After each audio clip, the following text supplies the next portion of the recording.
Summer is approaching, friends are getting back together, and it's also kind of an empty period for new Switch releases. So today, Gabe and I are taking you through the absolute 10 best couch co-op games you can play on Nintendo Switch. What's going on, everybody? It's Zach from SwitchForce. Gabe is here joining us with a whole lot of ridiculously great recommendations, and we scoured the whole list. We went through everything: indies, first party, third party, old favorites, new favorites, and we have found the absolute top couch co-op titles. Make sure to let us know what your favorite Switch co-op game in the comments down below, and hit that like button if you enjoy the show and what we do. I'm kicking it off with a little caveat here, okay? I want to let you know that any game that devalues the second player, we left off the list. Gabe, like, you're my player too, and frankly, I don't want you to have to be Bowser Jr. I don't want you to have to be Bandana D. I want you to play the whole dang game. I don't want you to be stuck in a, reduced role. Thank you, and I appreciate that, because there's a lot of other player twos that maybe even sometimes take the battery off the controller and then just let them think that they're playing.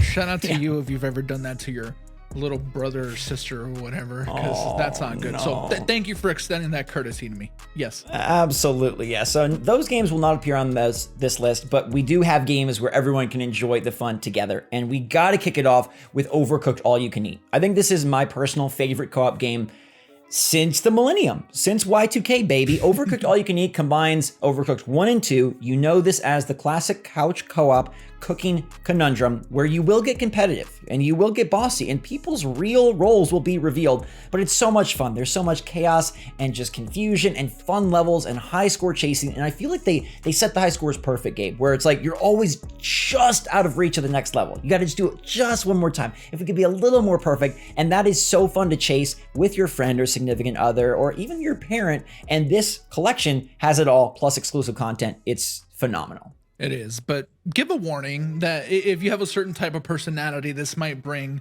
aggression out of you, and it's fun. it's a fantastic game. I agree with you that this is probably one of the best games co-op wise in the last however many years. I'm gonna follow you up real quick, Zach, with my favorite co-op game of the last X number of years, SNIPPERCLIPS. Cut it out together. Dude, do you remember the fun you and I had playing that locally with the Joy-Con right next to each other, tabletop mode, when this thing first came out? You are a wonderful little set of shapes that you get to cut and contort in any number of ways in order to solve very simple but also intricate. I know that that's a direct opposite, but hey, it makes sense if you play it. The puzzles are really, really good. Some of those worlds are kind of ingenious, and I'm sad that we didn't get more. I mean, we got more, a little bit more, but I'm sad that we haven't had a full sequel since then. And dude, I can't imagine having a better test for a relationship. I'm not talking romantic, but just any type of relationship than this, because communication skills need to be on point for you to get through this. It's the perfect blend of action and puzzle solving. It never slows down too much, but you also do have to think about it, and I think it's just the perfect fit. Plus, it is the game that completely embodies every body is beautiful. You're cutting yourself in all sorts of different interesting shapes. There's even some 4-player modes that are kind of fun, but one that I love specifically at 2 is Pikmin 3 Deluxe. Now, this is kind of a wild card because I bet a bunch of people don't know that Pikmin 3 Deluxe has full campaign co-op. It's something that they added for the Switch port. Not in the Wii U version. You could not play that co-op, but here, the entire campaign is co-op. And I feel like Pikmin is the type of game that actually is really nifty with 2, because it does require such precision, because it does require you to maintain these different armies and these different units of Pikmin. And being able to do that with another player, it's a really satisfying experience. I would categorize this as a bit more hardcore than some of the others we talk about, but I do think that you are going to get out what you put in. Pikmin 3 is a sleeper through and through, and the multiplayer here is a welcome addition. I'm surprised that we don't have another Pikmin game, and I hope the next one continues to have, well, this one, it got added later, but I hope the next one just has it from the get-go. Give us the co-op experience right away, because it's really great. And what's better than playing as Link, Zach? Playing as Link and Zelda. Zelda, yeah. Oh man, and Cadence of Hyrule does that. Not the most traditional Zelda game, but that still felt like a Zelda game to me. Although it wasn't developed by Nintendo whatsoever, they shared their IP, something they very seldomly do, and it ended up being a perfect mixture. Zach, you know when you like an artist and then another artist and they collaborate on wonderful music? Got that remix. Yes, and that's what Cadence of Hyrule was for me. I beat the entire thing in like a sitting, maybe a sitting and a half. Short, sweet, co-op action. The combat's really good, and if for whatever reason it's too difficult to you, the rhythm-based timing of everything, because it is a rhythm game, you have the ability to just lower down the difficulty a little bit if the person you're playing with isn't as experienced as you, so they have good accessibility options with that there. And puzzle elements are still there on top of some like banging remix Zelda tunes, man. You can't get it. You literally have remix music. Yeah, dude, it's great. It's great. You said it all.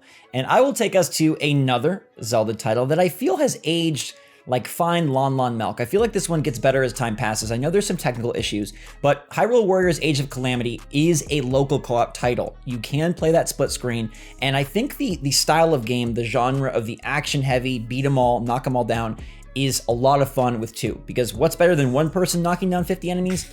Two players each knocking down 50 enemies. And there's an entire cast of Legend of Zelda characters that you never get to play as anywhere else, so I feel like this is just like the perfect homage, and it's such a great holdover until Breath of the Wild 2, because it continues that story and that world, and it's your only other way to experience what Hyrule and Breath of the Wild art style is until 2023. Yeah, another fun Zelda remix. They do some weird stuff with the story in that, but hey, it's really fun. Remember when everybody thought that this was gonna lead into Breath of the Wild 2?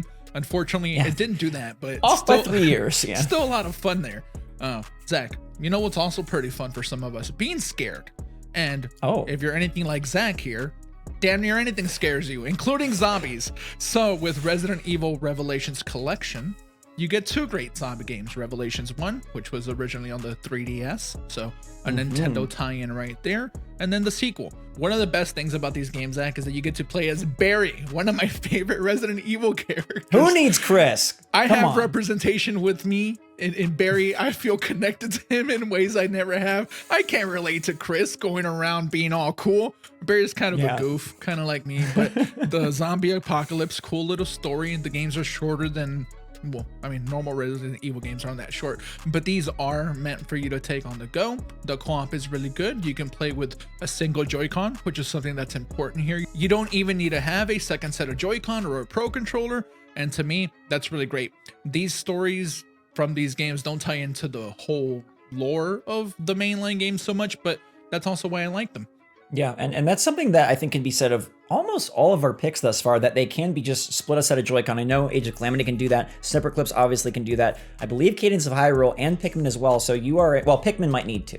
Anyways, most of the games can do that, which I think is a really nice perk, so you don't need to go spend. You can just say, come on over. And you absolutely want to say, come on over for Super Mario 3D World plus Bowser's Fury, but not the Bowser's Fury part, because that's where Bowser Jr. comes in and his moveset and entire purpose is ridiculously reduced. But Mario 3D World is the only 3D Mario game with true co-op. You can play up to 4-player co-op, and they have this awesome mechanic, Gabe, where you are working together, but somebody takes the crown. And I love when they introduce a little bit of competitiveness in there, and I like that there's a way for you to kind of stand out. So you are working together, but you want to be always attentive, and you want to make sure that you do take that top spot. It's a super inventive game, so much fun, great collectibles to find, inventive worlds, and it's one of the best Mario games that people seem to sleep on. Yeah, I mean, it was on a platform that didn't do super hot.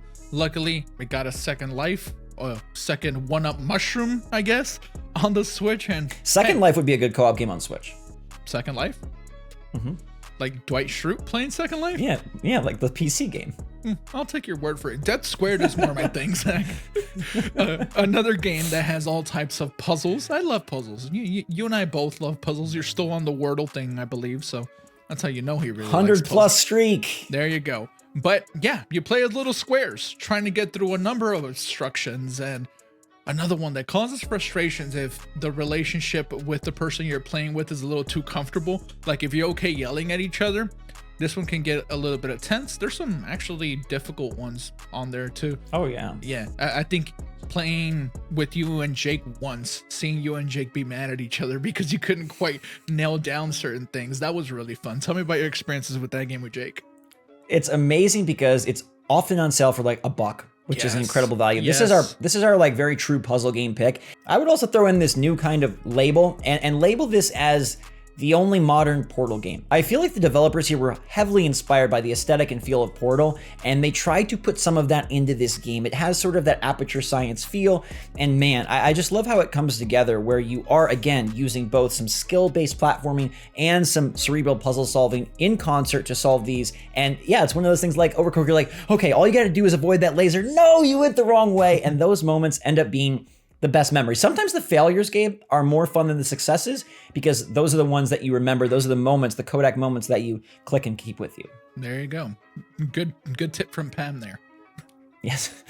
Diablo 3 is a good tip from me, and this is Blizzard Activision bringing their action RPG fiesta to the Switch. It still has not been sequelized since, and so this is the latest Diablo game, and it is a really good one. There's also Diablo 2 Remastered Edition, Immortal Edition, whatever that's called, but I'd pick Diablo 3. I like that game a bit better. I think it has some more forward-thinking ideas, and it surprisingly works so well. Performance-wise, it runs incredibly well, and getting multiple players in there is easy. I think this game is a fantastic fit for portable play and a nice chunky adventure for you to really chew into on a vacation or on a trip, or just while you're trying to kill some time over the summer. Yeah, this game always reminded me of like Golden Axe. That was like my prime co-op. No, wait, is it Golden Axe? The one where you throw the little axe or the little pick? Okay. Yeah, that was like my prime co-op experience. And when I found Diablo, like it has a lot of similar elements. Not really. This is more of a hardcore action RPG. With a lot of loot. Yeah, exactly what I was about to say. A lot of loot. And the cool thing about Diablo on Switch is that it's a big game.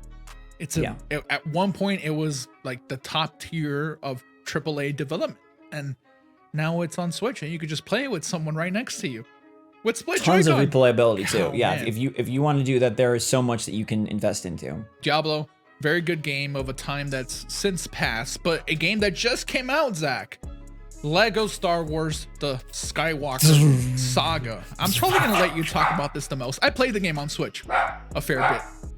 It's good. My dog's a big Star Wars fan. Sorry, it's a good Lego game. It's a good Lego game. Star Wars, you lose me, but it's the best Lego game, and I will take the saber from you, Gabe. Thanks for passing it down to your Padawan, because this one is packed with content as well. You are going to have 9 adventures to play co-op, but they have segmented them in such a way that you can play for a couple of hours and get through, or you can spend a ton of time with all the side quests, all the different bricks, all the collectibles. I love the idea, though, of sitting down for a couple hours and playing through your favorite Star Wars movie. This game is super smart in that you aren't playing through in sequential order. You can pick any of the trilogies to begin with and go from there. It is a little bit odd how they decide to split the screen in local co-op, but alas, they're trying their best to find a way to work with such a big world. The biggest Lego's ever been. It has the most like traditional mechanics. You have like over-the-shoulder shooting, and you have all sorts of jumping abilities and movement abilities that I think make this the most normal Lego game we've seen. The graphics are also quite stellar. The performance runs well on Switch, and it's the very newest game on our list, and one that has easily earned a spot even in just a few short weeks. I will say that if like sheer content is what you want, you're one of those type of people that really just want to get hours and hours out of your $60 investment in the games you buy. There's a lot here, like 300, I think it's what, 370 characters to unlock, a million things to collect, you know, another million things to see. It's really good. If you are a Star Wars fan and you've been thinking about it, zero hesitation. The game's quality for sure. And if you're not a Star Wars fan, what are you doing? Because there's so many movies and so many shows and so many theme park rides and so many games. Also, so many videos on this channel. A great co-op activity could be watching through the SwitchForce library. That is free content, Gabe, that will last you a lifetime? Maybe? So we're getting close to it. We're approaching it. Years and years. Yeah. But thank you so much for spending 15 minutes with Gabe and I today. Make sure to let us know your favorite Switch Couch Co-op game in the comments down below. And let us know if you're going to pick up any of these titles. I can assure you that you will have a terrific time with any of them. Gabe, thank you so much for helping fill everybody in. And until next time, my wonderful friends, stay safe, stay healthy, stay happy, stay positive out there. SwitchForce out.